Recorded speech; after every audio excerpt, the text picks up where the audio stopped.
So tonight we're looking at K1 serial number 779. I think I wrote down 79 accidentally.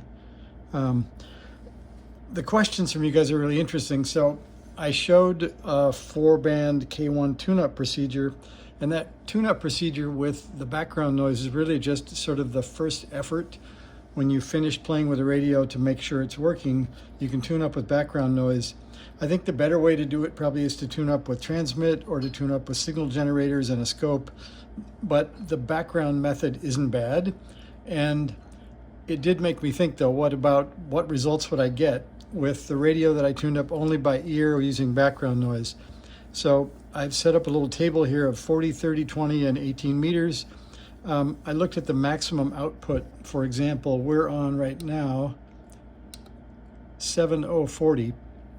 So if I hit tune with the ATU in this thing, it'll tune up till it gets a return power of 1 to 1, and then I can hit the plus button and it'll go up to whatever the power is currently set at.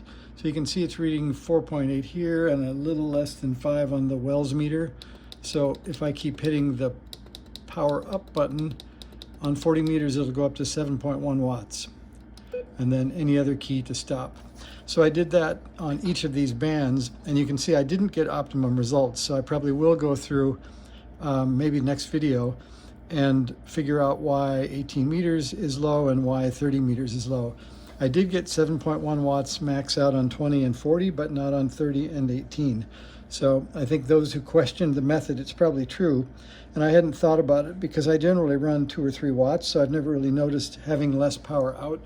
But I am going to take a few minutes tomorrow and we'll pull the cover off and measure output with the scope on the transmitter, and we'll tune it up with the ATU out so we can get to those 4 sets of capacitors on the band module, and we'll tune up both the premix and the RF filter bandwidth for the middle of each of the bands, and then we'll do the same experiment to see if I can get 7 watts or something higher on each of the bands.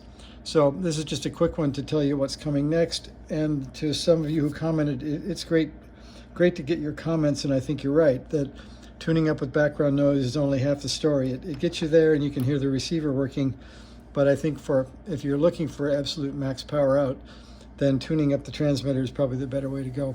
Thanks for watching.